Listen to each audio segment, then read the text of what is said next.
할렐루야. 옆에 분하고 인사하겠습니다. 잘 삽시다.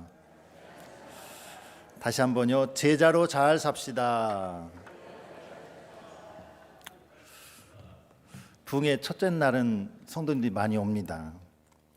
강사님이 어떻게 말씀 전하나 보자 하고 그런 심정으로 오기 때문에 좀 더 많이 오고요.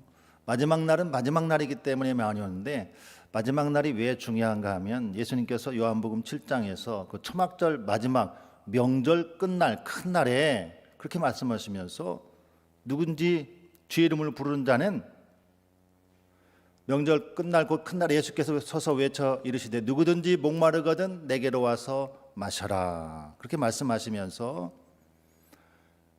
그 이야기 끝에 나를 믿는 자는 성경의 이름과 같이 그 배에서 생수의 강이 흘러나오리라 하시니라. 근데 그것을 또 해설했습니다. 이는 그를 믿는 자들이 받을 성령을 가리켜 말씀하신 것이라. 예수님이 그 초막절 끝날을 명절 끝날 큰 날이라고 했고, 그날에 누구든지 주님의 이름을 부르는 자는 그 배에서 생수의 강이 흘러나온다 그랬는데, 그것을 믿는 자들이 받을 성령이다라고 말씀하셨습니다. 여러분, 우리가 성령 충만한 것은 어디 기도원에 가서 기도할 때만 성령 충만한 것이 아니고, 특별히 말씀 앞에 섰을 때 우리는 성령 충만해집니다.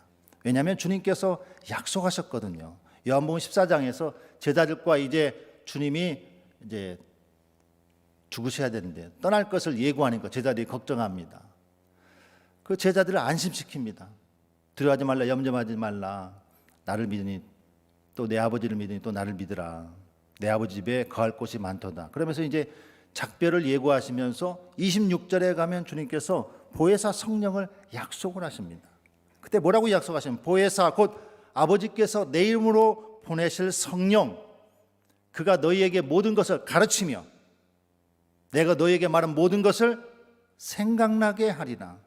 성령의 가장 큰 역사는 우리 주님께서 예고하시고 우리 주님께서 우리에게 약속하신 이 성령이 오시는 것은, 오셔서 말씀을 가르치시고 주님이 하신 말씀들을 생각나게 하는 겁니다. 그래서 우리가 어떻게 성령 충만하지? 여러분이 말씀 듣고 여러분이 목사님 설교 듣다가 가슴이 뜨거워지네, 은혜가 되네, 그러면 우리 안에 성령께서 오셔서 내 마음을 만지고 성령께서 은혜가 흘러가도록 역사하시는 겁니다. 왜냐하면 보혜사 성령, 약속하신 그 성령이 오면은 말씀을 가르치시고 주님의 말씀이 생각나게 하리라고 분명히 약속하셨기 때문에 우리의 성령님은 말씀 들을 때 더 역사하시고 우리의 마음을 만져주시고 우리의 마음을 뜨겁게 하시고, 그래서 오늘 명절 끝날 이 마지막 시간에 여러분의 심령이 말씀 앞에서 성령으로 충만하게 뜨거워지기를 축원합니다. 목사님이 첫날 저를 소개하면서 우리 교단의 동명이인을 찾아보셨다고 했죠? 몇 명이라고 했습니까? 첫날 오신 분? 8명입니다. 그 다음 제가 문제들 맞추면 선물 없습니다. 자, 성경에 김요한이 있나? 저는 이제 목사님 얘기 듣고 한 걸음 더 이제 생각을 하는 거예요. 늘 생각합니다. 저는 성경에 김요한이 있나? 성경은 뭐만 있죠? 요한만 있죠. 그래서 그러면 요한을 다 찾아봐야지. 그래서 우리 교단에 요한이라고 있는 목사님이 몇 분인가 찾아봤더니 41명입니다. 41명. 제일 많은 게 김씨인데 김, 이, 박은 빼고 곽, 권, 개, 설, 손 제가 다 적어왔는데 오늘 그분들 좀 귀가 가렵겠네요. 와, 보니까 개요한 목사님도 계시고요. 손, 심, 원, 이, 설, 최, 강, 국, 권, 곽, 김이박 빼고 41분입니다. 와, 요한이란 이름을 가진 분이 참 많구나. 저는 어릴 때 늘 놀림받았거든요.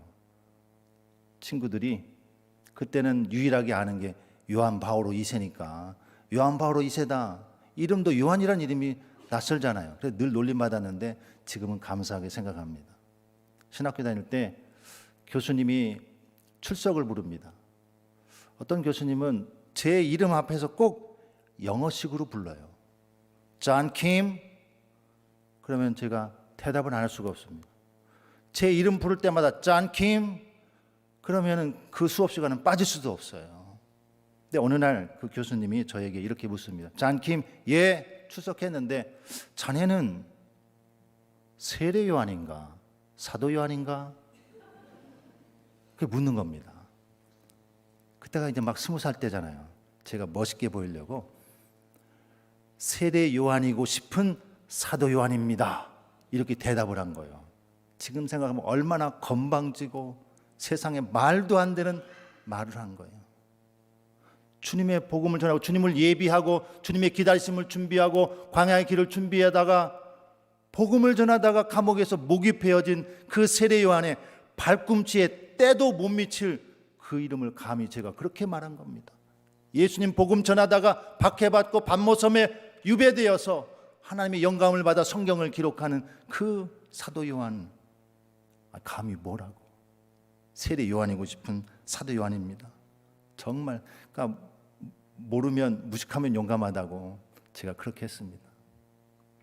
지금 생각하면 부끄럽고요. 하지만 우리 부목사 김요한 목사님, 저 김요한 목사, 다른 41명의 목사님들은 그럴 거예요. 제 생각에는 2000년의 그 선배 세례 요한, 사도 요한, 그분들이 그렇게 주님의 사역을 위해서 살아가다 순교하고 돌아가셨는데 이름값은 해야지. 내가 어떻게 주님 앞에서 적당히 살아가겠는가. 최소한 이 이름을 가진 책임감 때문에 그런 소망은 둘 수 있을 것 같아요. 그런 소망을 가지고 주님, 제가 그 선배의 뒤를 따라서 조금이라도 섬기겠습니다. 그런 마음을 가질 것 같습니다. 자, 보물을 하늘에 쌓아두라. 한번 따라서 하겠습니다. 보물을 하늘에 쌓아두라. 보물을 하늘에 쌓아두라는 이 문구는 마태복음 6장의 말씀입니다. 그 같은 말씀을 누가복음 12장 33절에서는 이렇게 표현하고 있습니다. 자막으로 한번 읽어보겠습니다. 시작. 너의 소유를 팔아 구제하여 낡아지지 아니하는 배낭을 만들라. 곧 하늘에 둔 바 담이 없는 보물이니 거기는 도둑도 가까이 하는 일이 없고 좀도 먹는 일이 없느니라. 아멘. 마태는 조금 간단하게 기록했는데 누가는 좀 세밀하게 기록했습니다. 제가 성경을 읽다가 글쎄 어느 한 구절에 눈이 꽂혔습니다. 막 눈물 나려고 했습니다. 이렇게 멋있는 표현이 있지 세상에. 예수님이 이렇게 멋있는 말씀을 하셨나? 누가는 의사잖아요. 의사는 좀 섬세하잖아요. 야, 누가가 예수님 말씀 들을 때 섬세한 말로 이렇게 적었나? 보물 하늘에 쌓아두라, 구제해라. 그것도 충분한데 보물을 하늘에 쌓아두는 것은 낡아지지 않는 배낭을 만드는 거야. 낡아지지 않는 배낭이란 이 단어에, 이 말에 제가 마음에 꽉 찔렸습니다. 너무 멋있다. 야, 우리 예수님 너무 멋있다. 우리 누가 너무 멋있다. 이런 걸 남겨주다니. 낡아지지 아니하는 배낭을 만들라. 이 말씀이 너무 멋진 표현이었습니다. 너의 소유를 팔아 구제하라. 그렇게 해도 끝나도 되는데 그것이 무엇이냐? 소유를 팔아 구제하는 것이 무엇이냐? 곧 낡아지지 아니하는 배낭을 만드는 것이다. 보물을 하늘에 쌓는 일이 무엇이냐?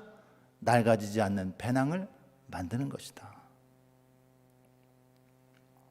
여러분, 누가는 그의 복음서가 어떤 별명이 붙었냐면 가난한 자들을 위한 복음서다라는 별명이 붙었습니다.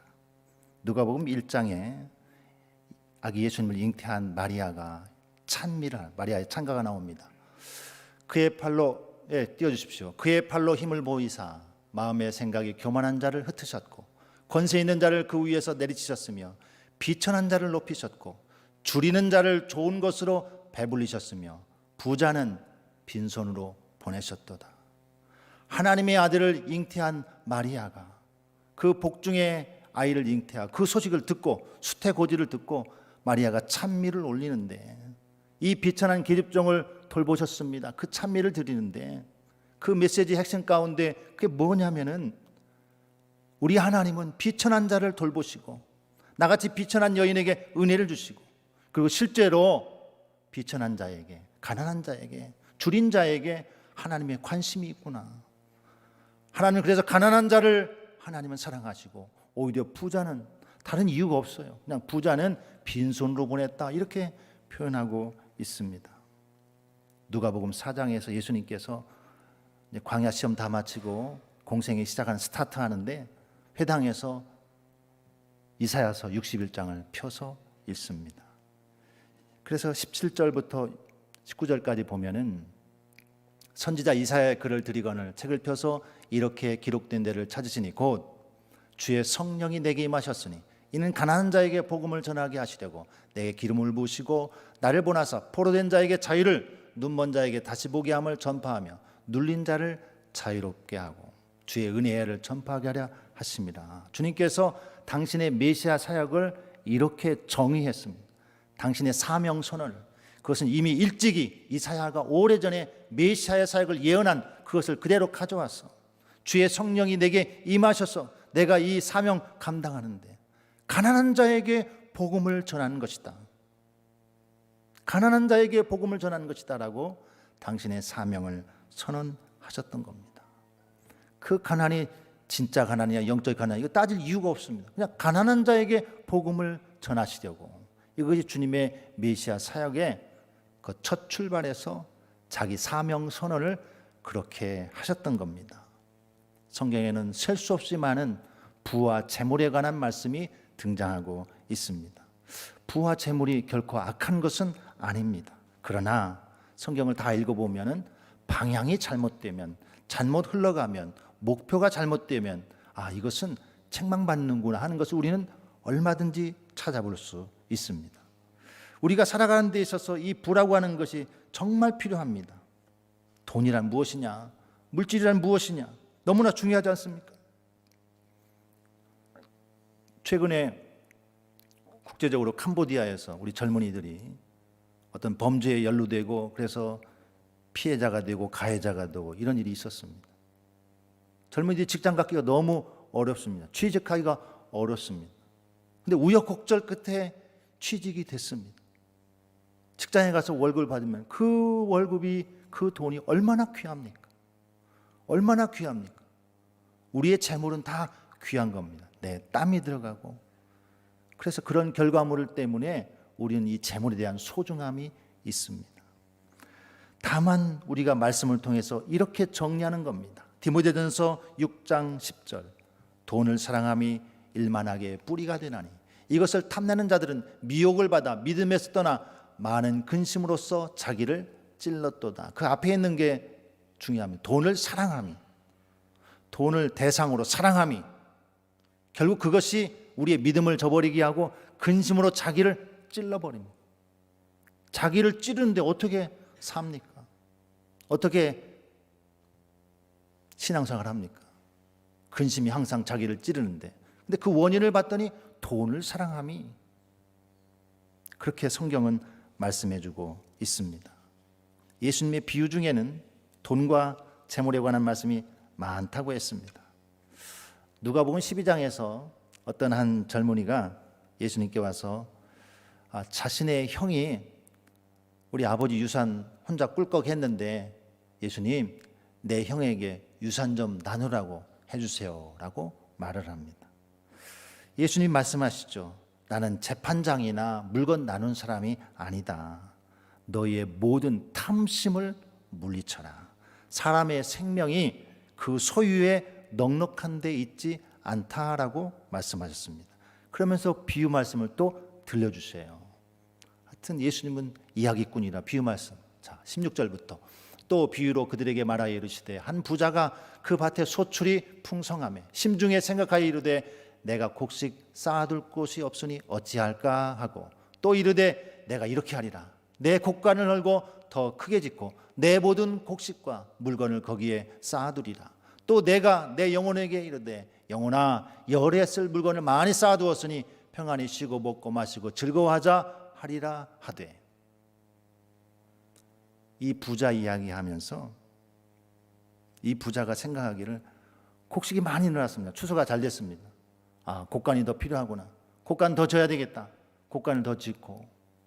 근데 이 부자, 이 사람의 말에서 우리가 무엇이 문제냐고 발견하는 것이 포인트가 몇 군데가 있습니다. 창고를 지어서 보관했다. 이건 문제가 안 된다고 생각을 합니다. 실제로 창세기에 보면 요셉이 바로의 꿈을 해석해 주죠. 바로가 꿈을 꿨는데 살찐 7소가 등장하고 아주 파리한 7소가 등장해서 이 삐쩍 마른 소가 살찐 소를 잡아오는 거예요. 한 번은 아주 좋은 이삭이 나왔는데 아주 쭉정이 같은 이삭이 나오더니 삼켜버리는 거예요. 꿈을 꿨는데 도대체 이게 무슨 꿈인지 알 수가 없습니다. 요셉이 그 꿈을 해석해 주죠. 7년 동안 풍년이 있을 겁니다. 그런데 그 뒤에 7년 동안 흉년이 있을 겁니다. 그래서 요셉의 시대에 7년 흉년 때, 풍년 때에 그걸 다 허비하고 쌀로 뭐 막걸리 만들고 뻥튀기 만들고 그러지 않고 다 저장해 두었습니다. 다 저장해 두었습니다. 그리고 7년 끝나니까 진짜 7년 흉년이 왔습니다. 그때 저장한 것을 풀어서 사람들을 살렸습니다. 자기 나라만 살렸나요? 이웃 나라에서 돈 들고 와서 곡식 좀 달라고 해서 모든 나라 사람들 다 살렸습니다. 곡식을 저장해서. 곡식을 저장해 두는 것이 문제는 아닙니다.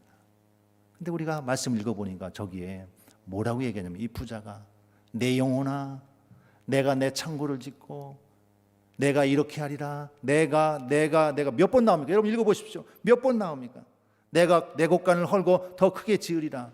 온통 그의 삶에는 자기밖에 없습니다. 풍년이 되었다면 햇빛을 주신 분이 있고 비를 내리신 분이 있고 이 풍년이 저절로 됐습니까? 아니면 자기가 부리던 하인이 수고하고 땀 흘려서 그 하인 덕에 그 농부 덕에 부자가 그 많은 농사 직접 지었습니까? 아니잖아요.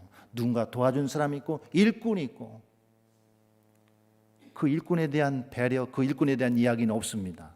하물며 햇빛과 물을 주신 하나님에 대한 이야기도 없습니다. 내 영혼아 내 곡식 이렇게 많은데 내 곡간을 헐고 내가 거기서 더 많이 짓고 그다음에 내 영혼아 이제 먹고 마시고 즐기자.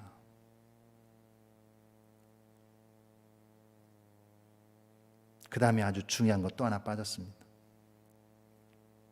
내 영혼아 평안히 쉬고 먹고 마시고 즐거워하자. 근데 예수님께서 뭐라고 하냐면 오늘 밤 내 영혼을 하나님께서 데려가면 그 남은 것이 누구의 것이 되겠느냐. 이 부자가 뭘 몰랐습니까? 자기 생명의 주인을 몰랐습니다. 내일 일은 내 것이 아닙니다. 내 생명도 내 것이 아닙니다. 물론 하나님께서 햇빛과 물을 주셔서 농사도 잘 되게 하지만 우리의 삶을 주관하시고 우리의 삶을 이끌어 가시는 분이 하나님이시라. 하나님이 오늘 밤에 나를 부르면 여러분 중에 거부할 사람이 있습니까? 하지만 하나님의 은혜로 우리는 지금까지 건강하게 살고 이렇게 예배 자리에 나와서 살고 있습니다. 그렇다면 항상 염두에 둬야 되는 것은 하나님은 내 생명의 주관자시다. 하나님은 내 생명의 주관자이십니다. 내일은 하나님이 우리에게 주시는 선물입니다. 그래서 하루 시작할 때 하나님 오늘 또 생명을 연장해 주셔서 감사합니다. 그런 기도하잖아요. 어리석은 자여 오늘 밤 내 영혼을 도로 찾으리니 그러면 내 준비한 것이 누구의 것이 되겠느냐. 부자든 가난하든 세상 모든 사람은 죽음을 피할 수 없습니다. 생명은 하나님께 달려 있습니다. 아무리 재물이 많으면 뭐합니까? 높은 자리에 올라가면 뭐합니까? 죽음이 그것을 갈라놓을 텐데요. 이 부자는 내 곳간, 내 곡식, 내 영혼에만 관심을 갖다가 하나님을 놓쳐버렸고 하나님이 원하시는 하나님이 흘러가라고 얘기하신 사랑을 놓쳐버렸습니다.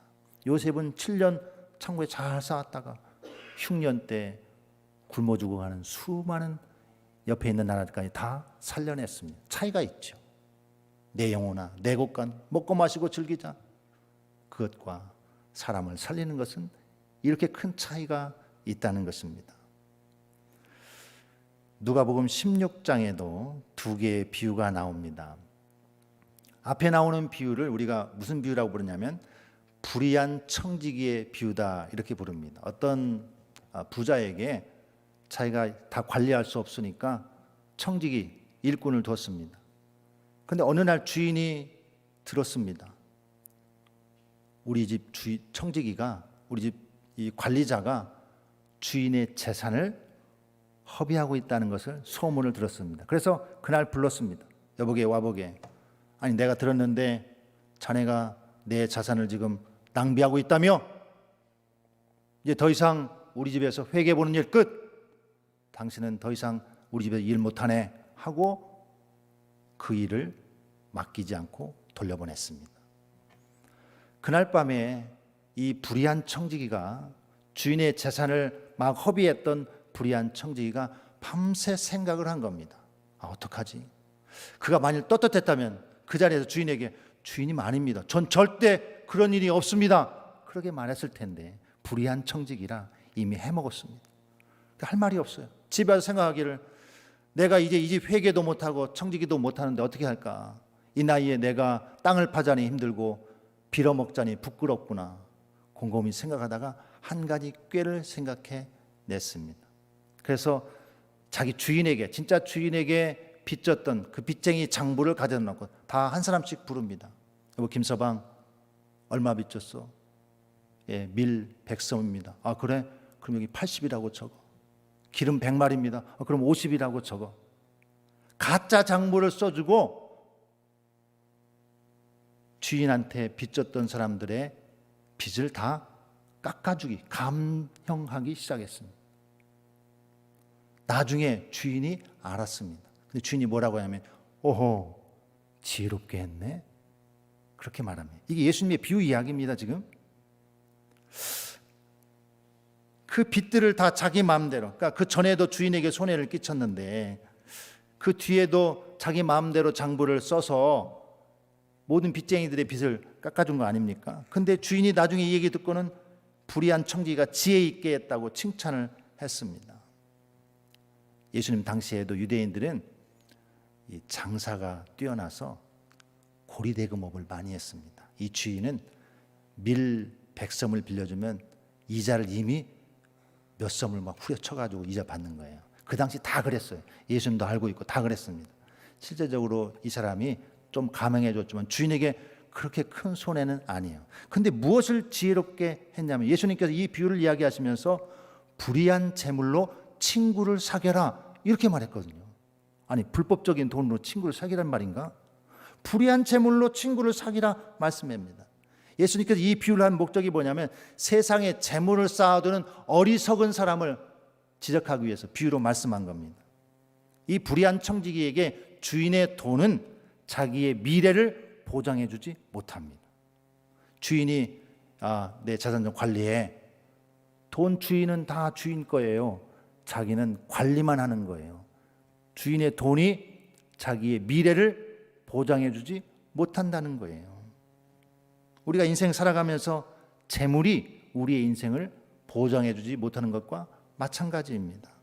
그래서 불의한 돈으로라도 친구를 만드는데 그 사람을 마음을 샀는데 20% 깎아주고 10% 깎아주고 마음을 샀더니 주인은 네가 지혜롭게 했다라고 말한 겁니다. 친구를 샀어. 너 친구에게 베풀었어. 지금 이게 예수님께서 하신 말씀입니다. 하나님께서 우리에게 주신 재물은 하나님을 섬기고 다른 사람도 섬기며 살도록 주신 것입니다. 이 말씀에서 재물을 섬긴다고 하는 것은 자신만을 위해서 재물을 사용하고 하나님과 다른 사람들을 위해서 쓸 줄 모르는 사람을 지적하는 것입니다. 그런데 이 말씀 끝나자마자 14절에서 어떤 반응이 나오면 바리새인들은 돈을 좋아하는 자들이라 이 모든 것을 듣고 비웃거늘. 이야 말도 안 돼. 세상에 논리와 맞지 않는다. 말도 안 돼. 돈을 좋아하는 바리새인들은 예수님의 이 비유를 받아들이지 않았습니다. 그리고 나서 바로 이어서 오늘 부자와 거지 나사로의 비유 이야기가 등장을 합니다. 이것은 아주 노골적으로 강화시키는, 강조하는 말씀이에요. 어떤 부자와 나사로라고 하는 거지 등장합니다. 그런데 그들의 인생을 나중에 봤더니 인생이 역전되었다는 것을 보여줍니다. 신세가 바뀌었습니다. 한 사람은 아브라함의 품에 안겨서 천국에 가고 한 사람은 음부에 떨어져서 지옥에 떨어지게 되었다라는 겁니다.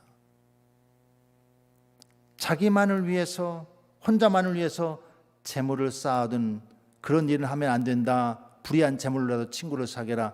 그것보다 훨씬 더 나아가서 심지어 자기를 위해서 혼자만 쌓아두던 부자는 어떻게 되느냐? 지옥에 떨어졌다. 예수님이 그렇게 말씀하는 거예요. 더 강조된 거 아니에요? 깜짝 놀랄 일 아닙니까? 돈 좀 썼다고 나 음식 사 먹었다고 지옥에 떨어질 일인가?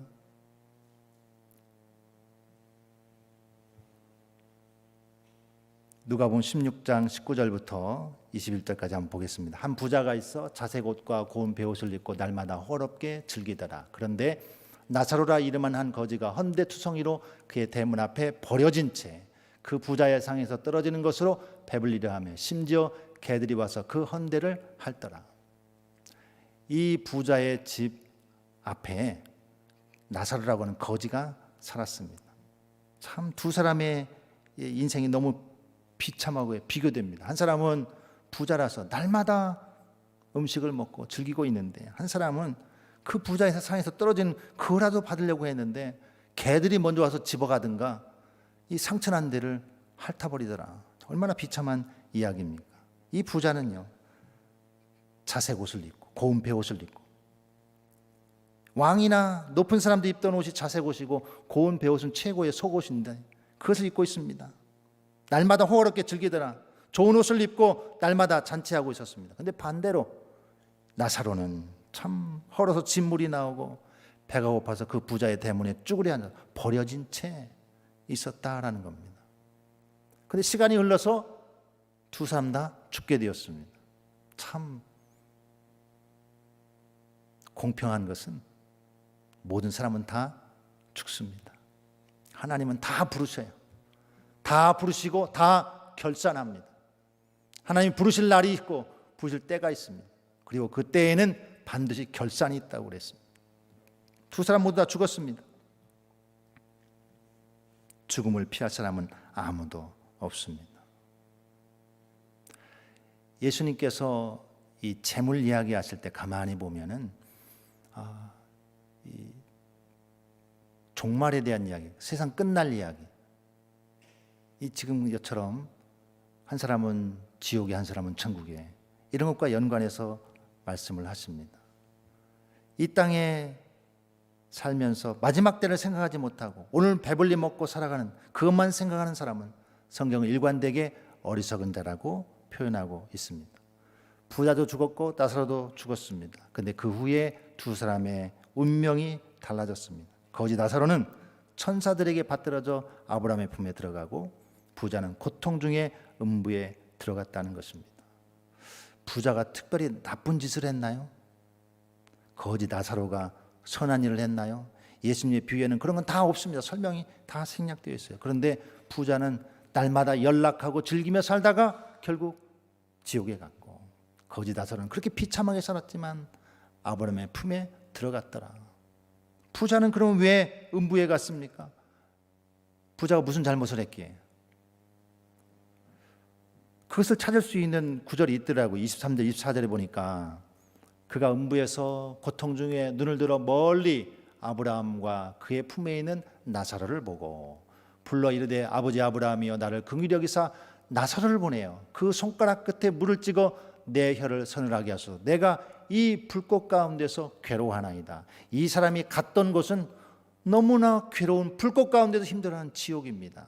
근데 눈을 들어서 아브라함을 봤는데 그 옆에 누가 있습니까? 누가 있어요? 나사로. 나사로 어떻게 알아요? 나사로를 알았다는 것은, 아브라함 옆에 나사로 알아보았다는 것은 평소에 자기 집 대문에서 쭈그리고 앉아서 구걸하던 그 거지가 누구인지 알았다는 겁니다. 그 거지는 나사로였습니다. 그 거지 나사로를 알았음에도 불구하고 한 번도 사랑을 베풀지 않았습니다. 흘러보내지 않았습니다. 한 번도 긍휼을 베풀지 않았습니다. 그런데 오늘 아브라함의 간청하는 첫 번째가 뭐예요? 나를 긍휼히 여겨달라고 합니다. 살면서 다른 사람을 위해서 한 번도 긍휼을 베풀은 적이 없는 사람이 얼마나 절박하고 급하면 나를 긍휼히 여기사 저 옆에 있는 나사로에게 물 한 방울 찍어서 내 혀를 서늘하게 해달라라고 요청하고 있다는 겁니다. 이 부자는 나사로에게 호의를 베풀지 않았습니다. 사랑을 베풀지 않았습니다. 먹을 것을 주지 않았습니다. 왜 그랬을까요? 장래일을 생각하지 않았기 때문에. 자기 혼자 좋은 옷 입고 날마다 호화롭게 잔치하며 살았습니다. 부자가 잘못이 아니라 그게 잘못입니다. 자기 혼자 사랑과 긍휼을 흘러보내지 못하고 자기 혼자 살았던 그것이 문제라 하는 것입니다. 25절 아브라함이 이르되 너는 살았을 때 좋은 것을 받았고 나사로는 고난을 받았으니 이것을 기억하라. 이제 그는 여기서 위로를 받고 너는 괴로움을 받느니라. 사실 거짓 나사로가 뭐 선한 일을 했다 이런 말도 없습니다. 부자가 나쁜 일을 했다 이런 말도 없습니다. 하지만 이 비유에서 이름 없는 그 부자에 대한 말씀이 핵심이다. 하나님이 준 재물을 하나님의 것인데 청지기가 자기 돈 아니잖아요. 주인 돈이잖아요. 관리만 하는 거잖아요. 그럼 우리의 재물은 주인이 누굽니까? 하나님이죠. 우린 뭐예요? 관리자죠. 그럼 주인의 뜻에 주인을 이롭게 하는 일에 써야 되는데 나를 위해서 기회가 있는데도 그렇게 하지 않은 것, 이것이 참 슬픈 결과를 가져왔습니다. 이 비유는 종말적인 내용을 다루고 있다고 했습니다. 종말이라고 하는 건 끝날이에요. 그러니까 우리가 하나님 앞에 설 때, 천국 갈 때 아니면 이게 종말이지 않습니까? 부자도 죽고 나사로도 죽고 죽음 이후에 우리에게 닥칠 이야기입니다. 종말 신앙이라고 하는 것은 오늘 내가 죽는다면, 오늘 내가 주님 앞에 선다면 그것을 생각하는 것이 종말 신앙입니다. 하나님이 오늘 밤 나를 부르시면 어떻게 할까? 이걸 곰곰이 생각하며 믿음 가지고 사는 것이 종말 신앙이라는 거예요.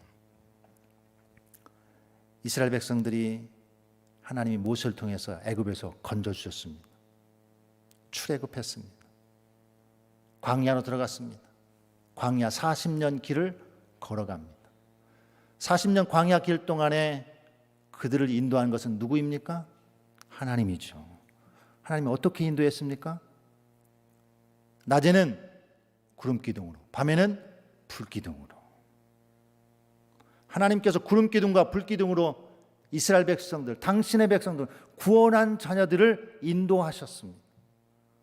그런데 구름기둥과 불기둥으로 인도하셨다, 그 말은 이것이 종말의 삶이었다는 것을 가장 대표적으로 드러내주는 표현입니다. 무슨 얘기냐? 출애굽기 13장 21절 보겠습니다. 여호와께서 그들 앞에서 가시며 낮에는 구름기둥으로 그들의 길을 인도하시고 밤에는 불기둥을 그들에게 비추사 낮이나 밤이나 진행하게 하시니. 구름기둥과 불기둥으로 인도하시는데 낮이나 밤이나 진행하게 했습니다. 야, 여기 오아시스 있으니까 오늘 좋다. 여기 텐트를 치고 이스라엘 60만 대군이 여기서 다 머뭅니다. 여기에 오아시스가 있으니까 물이 떨어질 때까지 여러 날 머물고 싶습니다. 그런데 야, 구름기둥이 움직인다. 하나님이 움직이셔. 하나님이 앞서가시니까 빨리 텐트 뜯어. 그럼 아이들하고 다 텐트를 막 뜯습니다. 구름기둥 따라가야 돼요. 또 한참 가서 거기서 있다가 언제 구름기둥이 움직일지, 언제 불기둥이 움직일지 모릅니다. 언제 내 텐트를 정리해야 될지 모릅니다. 이게 뭐라고요? 종말의 삶이에요.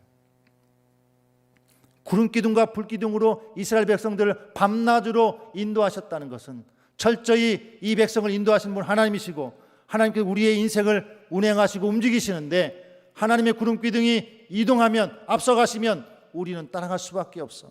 여기 내가 더 있고 싶어도, 더 머물고 싶어도, 이 땅이 너무 좋아서 100년 200년 살고 싶어도 하나님이 움직이시면 따라가야 돼.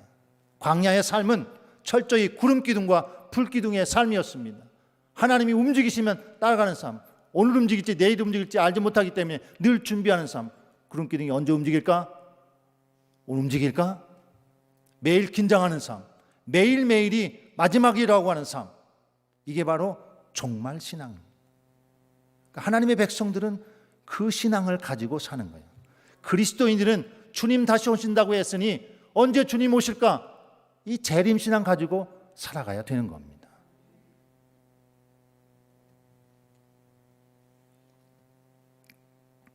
종말의 삶이란 그저 체념하고 포기하고 아무렇게나 살라는 것이 아닙니다.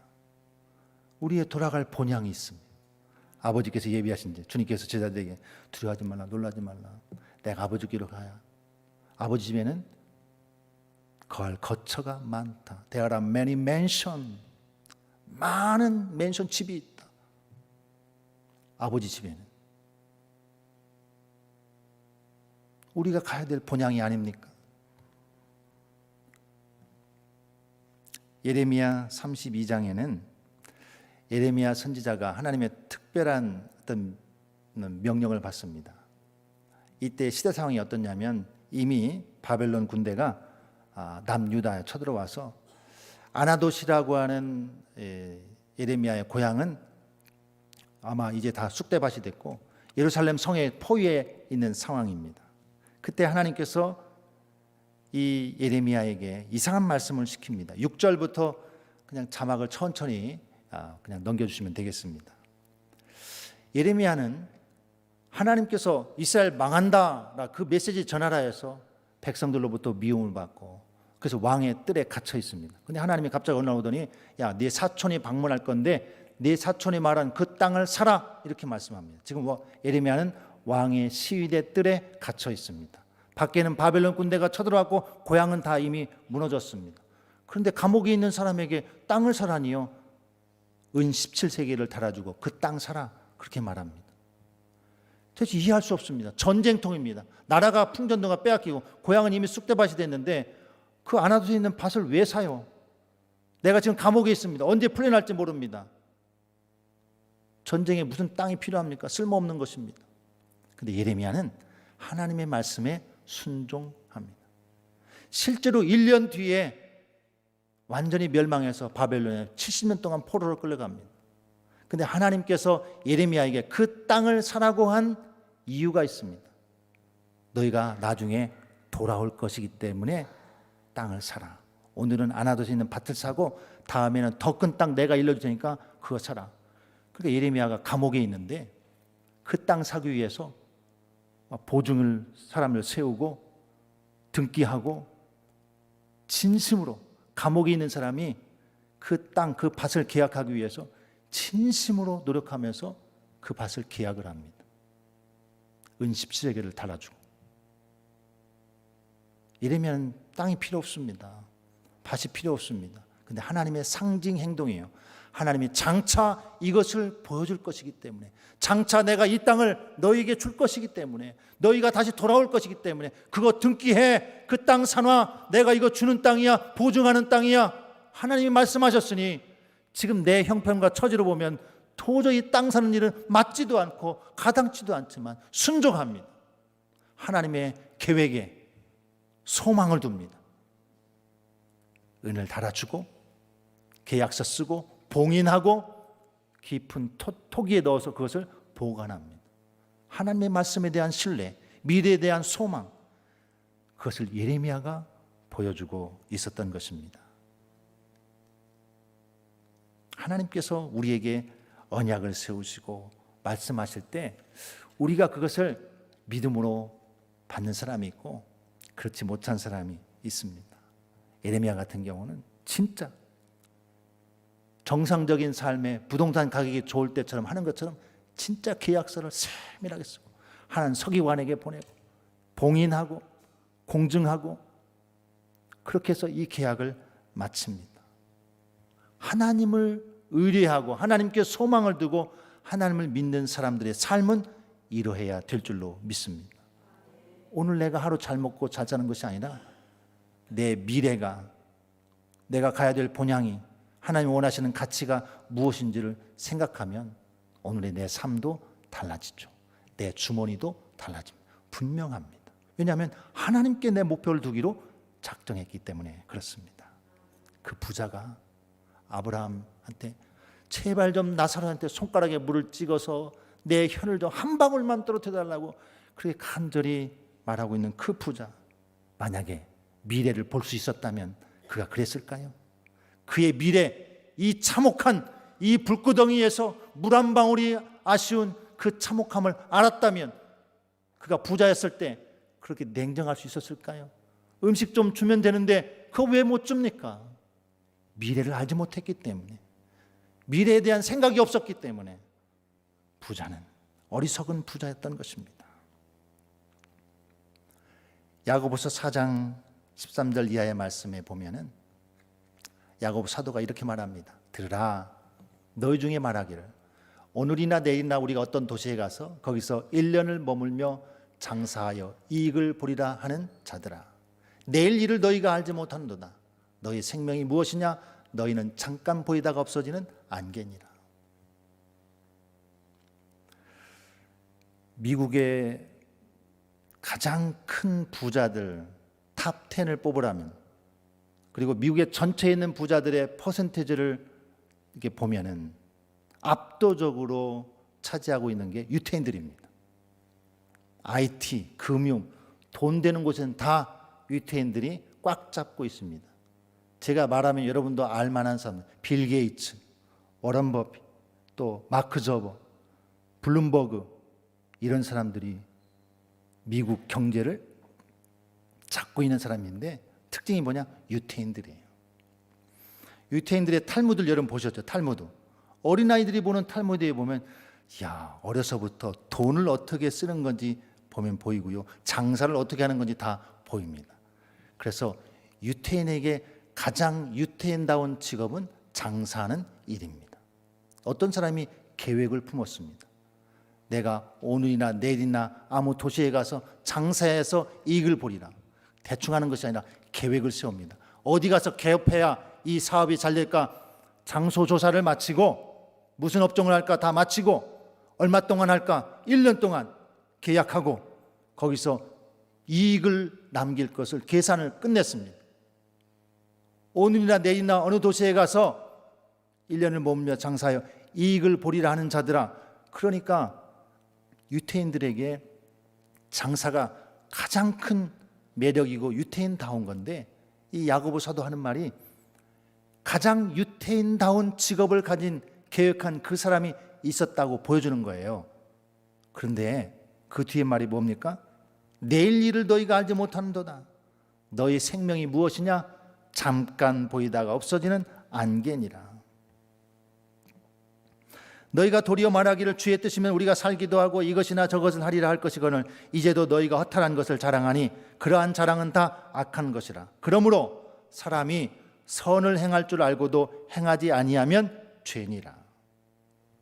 선을 행할 줄 알고도 행하지 아니하면 죄니라. 아까 말한 그 유대인 부자들, 워런 버핏이 수백조 원을 사회에 기부했습니다. 빌 게이츠가 매년 수조 원씩 기부하다가 지난 25년 동안 140조를 기부했는데 앞으로 죽을 때까지 내가 280조 원을 기부하겠습니다. 올해 5월 달 기사입니다. 와, 유태인들이 지독하게 돈 벌었는데 참 지독하게 쓰네. 어떻게 이렇게 쓸 수 있죠? 우리의 상상을 할 수 없는 그런 크기 같습니다. 바울은 디모데에게 디모데전서 6장에서 이렇게 가르칩니다. 디모데전서 6장 17절에서 19절까지 한번 보겠습니다.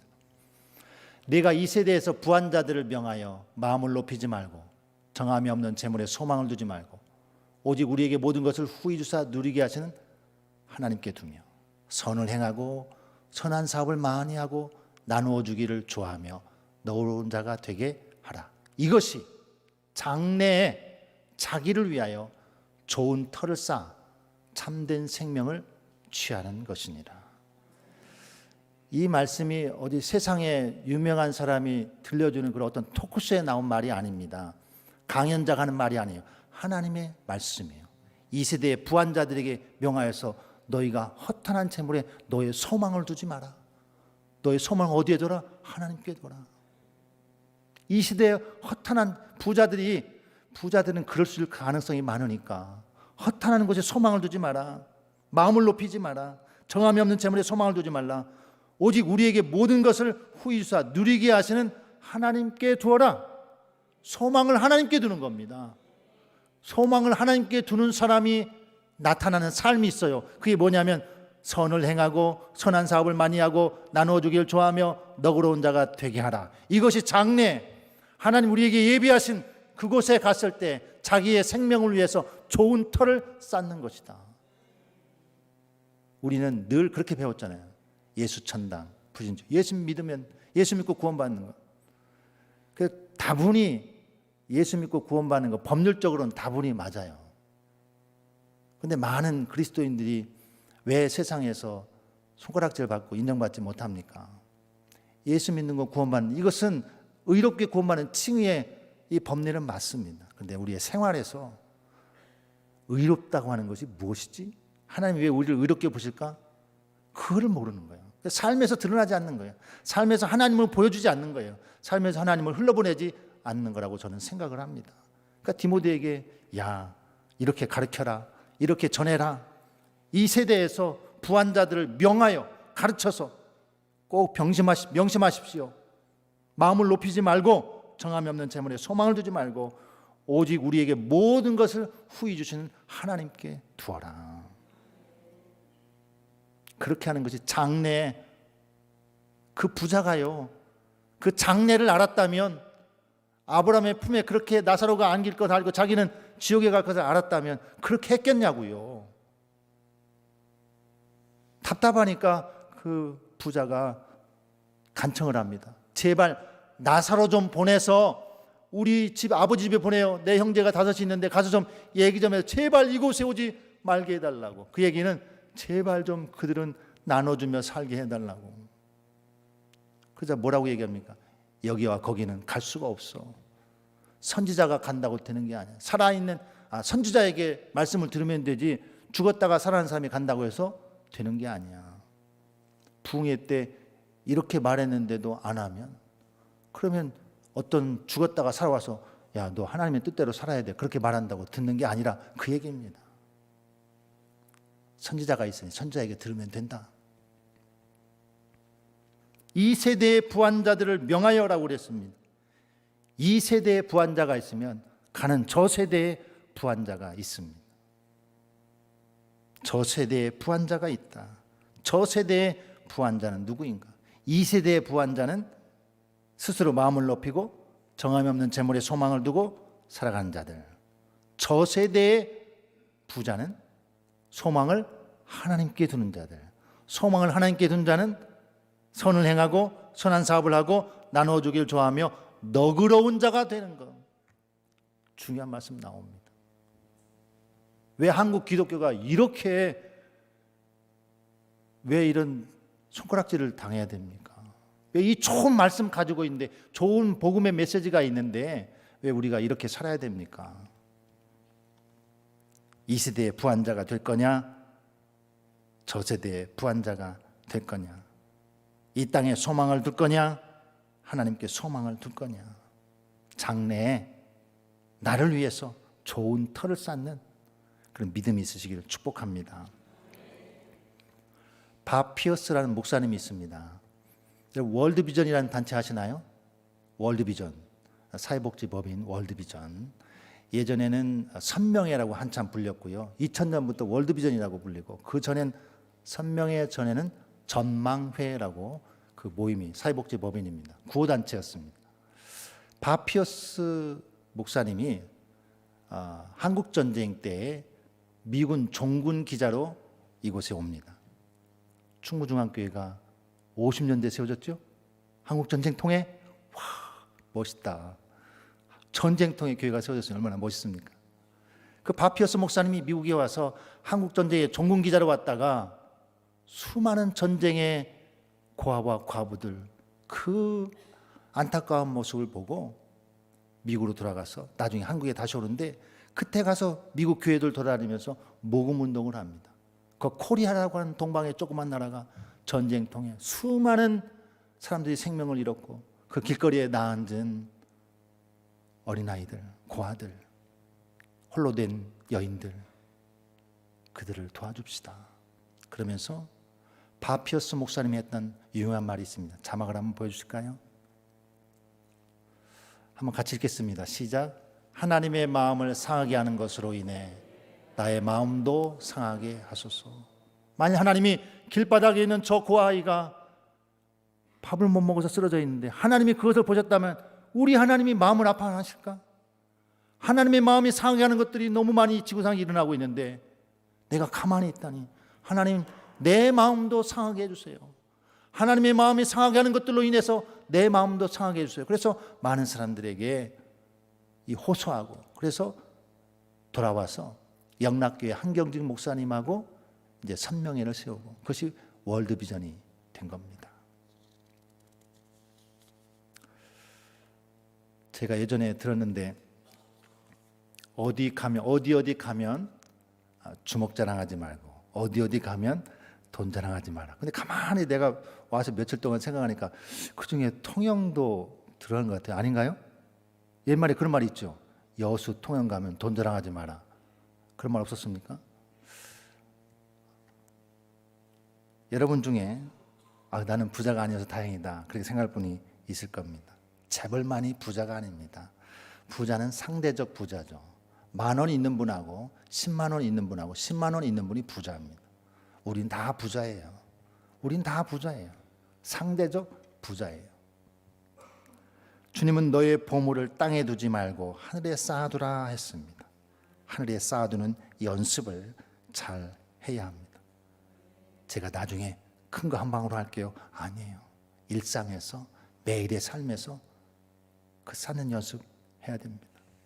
우리가 이 땅에서 잘 사는 것도 중요하지만 이 세상을 떠나서가 더 중요합니다. 요한계시록 3장 5절에 이기는 자는 이와 같이 흰옷을 입을 것이요 내가 그 이름을 생명책에서 결코 지우지 아니하고 그 이름을 내 아버지 앞과 그의 천사들 앞에서 시인하리라.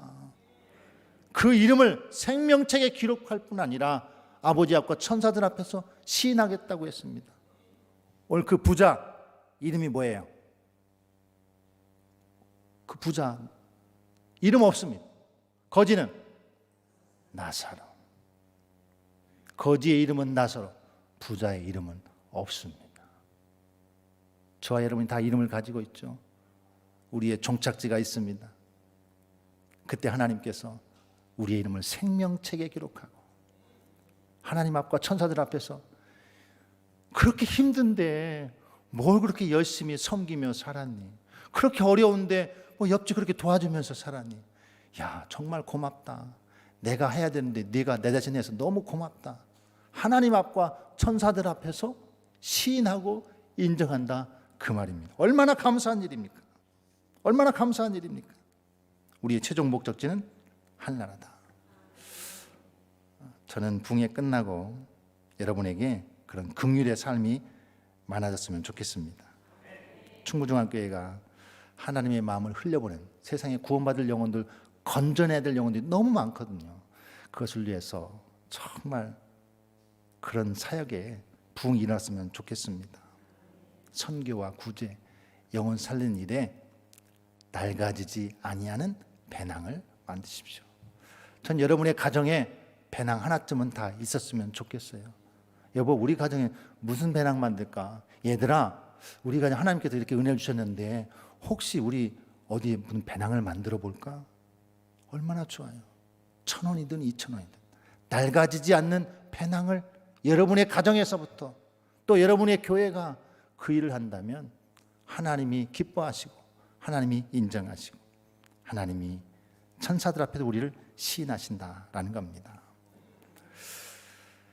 누가복음 10장에도 비유 말씀이 나오는데 누가만이 기록한 선한 사마리아인의 비유가 있습니다. 30절부터 보면 그냥 쭉 읽어주십시오. 어떤 사람이 여리고로 내려가다 강도를 만났습니다. 거기에 제사장도 지나가고 레위인도 지나가는데 그들은 그냥 지나갔습니다. 그런데 어떤 사마리아 사람이 그를 보고 싸매어주고 치료해 주었습니다. 이 얘기 스토리 다 아시잖아요. 자, 예루살렘에서 여리고로 내려갔다 그랬는데 예루살렘에서 여리고로 내려가는 이 일은 제사장이 지나가면서 레위인이 지나가면서 이럴 확률이 높습니다. 예루살렘에서 예배 마치고 여리고로 내려가는 길입니다. 제사장과 레위인들이. 그런데 다음 주에 또 예배 드려야 되는데 강도 만난 자가 피 흘려 쓰러져 있습니다. 만질 수가 없어요. 죽었는지 살았는지 알 수 없지만 정결법 들었잖아요. 우리 첫 시간에 정결법. 죽은 시체도 만질 수 없고 피도 만질 수 없습니다. 그럼 다음 주에 제사장은 예배 집례를 못해요. 레위인도 대표기도 못할지 몰라요. 그래서 그냥 지나갔다고 이해해 줍시다. 이해해 주자고요. 예루살렘에서 내려갔다는 이야기는 그럴 확률이 많습니다. 왜냐하면 예루살렘 예배하러 올라갔다 내려가거든요. 예배 올라갔다 내려가고. 제사장과 레위인이 예루살렘에서 여리고까지 내려갈 일이 뭐가 있겠습니까? 예배 마치고 자기 집으로 고향으로 내려가는 거죠. 그래서 그들은 내가 도와주고 싶은데 이 정결법 때문에 안 되겠네. 그래서 갔을 거다. 이렇게 이해해 주자고요. 공감해 주자고요. 근데 상종하지 않는 사람 있잖아요. 사마리아 사람. 지역도 삥 둘러가고. 그 사람은 어떻게 했습니까? 자기가 가지고 있는 포도주를 쏟아붓습니다. 기름을 쏟아붓습니다. 상처를 싸매려고. 응급처치를 하는 거예요. 얘가 살아있구나. 피 묻은 곳에 포도주와 기름을 쏟아붓습니다. 그리고 들쳐업고 여관에 찾아갑니다. 주인에게 돈을 주면서 치료비에 쓰라고 합니다.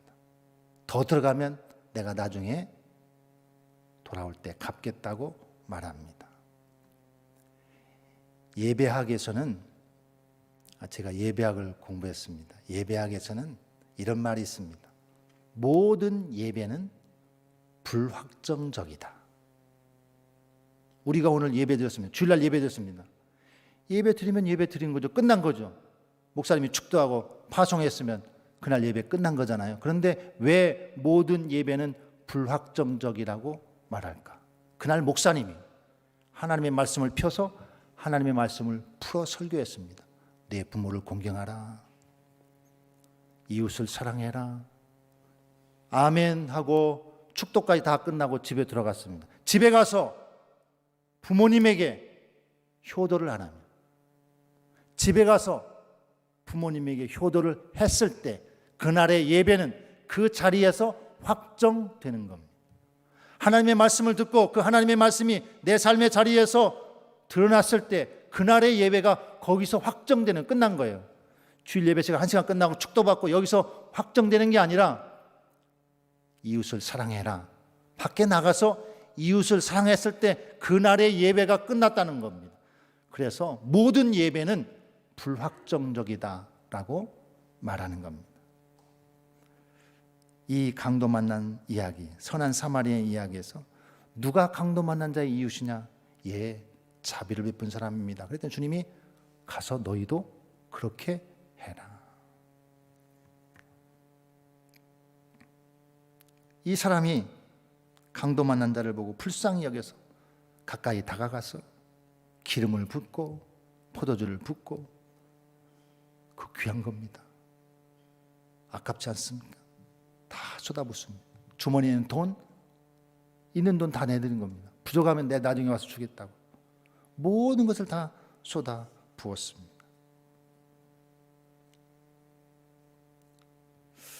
예수님께서 이런 비유들을 할 때마다, 이런 비유 읽을 때마다 가슴이 콩탕콩탕 뜁니다. 와, 이렇게 살아야 되는데 내가 너무 헛살고 있구나. 너무 잘못 살고 있구나. 우리 교단에 부흥사였던 이성봉 목사님이라는 분이 계셔요. 이성봉 목사님은 설교를 잘하셨는데 그 중에 재림 설교를 많이 하셨어요. 재림 설교. 예전에 목사님들 재림 설교 많이 했잖아요. 요즘 재림 설교 거의 안 합니다. 왜냐하면 성도님들이 안 좋아하니까요. 이 땅이 좋은데 여기가 더 좋사오니 주님 더디 오시옵소서인데 빨리 오시라고 하면은 좀 곤란하잖아요. 아직 아파트 잔금도 다 못 치렀는데. 주님 좀 천천히 오세요. 이성복 목사님은 재림 설교를 많이 하셨어요. 그런데 이성복 목사님이 이렇게 설교합니다. 사랑하는 성도 여러분, 예수님이 밤중에 도적같이 온다고 했습니다. 예수님은 왜 밤중에 도적같이 옵니까? 도둑이 도둑질하려고 어떤 집에 들어갔습니다. 밤중에 몰래 그 집에 들어갔습니다. 도둑이 그 집 안에 있던 낡은 집신 한 짝 들고 나오겠습니까? 도둑이 도둑질하러 그 집에 들어가서 낡은 집신 한 짝 들고 나오겠습니까? 그 집에서 가장 귀한 것, 가장 쓸만한 것, 가장 짭짤한 것, 그거 훔쳐오지 않겠습니까? 주님이 왜 도적같이 밤중에 옵니까? 충무중앙교회에 왔더니 누가 짭짤한가? 주님이 보실 때 짭짤한 성도를 찾기 위해서 주님은 도적같이 몰래 오신다고 했습니다. 내일 내가 잘하면 되지, 내년에 내가 잘하면 되지, 그 전에 오시면요. 주님은 도적같이 오신다고 했는데 왜 그러냐? 짭짤한 성도를 찾기 위해서. 정말 믿음 좋은 성도를 찾기 위해서. 내 마음에 드는 성도구나, 정말 귀한 성도구나, 무엇과도 바꿀 수 없는 성도구나. 그래서 주님은 밤중에 도둑같이 온다 그랬답니다. 한번 여러분에게 물어보시죠. 나는, 자기 자신에게, 나는 짭짤한 신자인가? 다시 한번, 나는 짭짤한 신자인가? 예수님 보실 때 우리 하나님께서 다 보고 계시는데 내가 하나님 보실 만하게 짭짤한, 가져가고 싶은, 감나는 그런 성도인가? 짭짤한 성도가 되시기를 축복합니다. 찬송가 438장 부르겠습니다.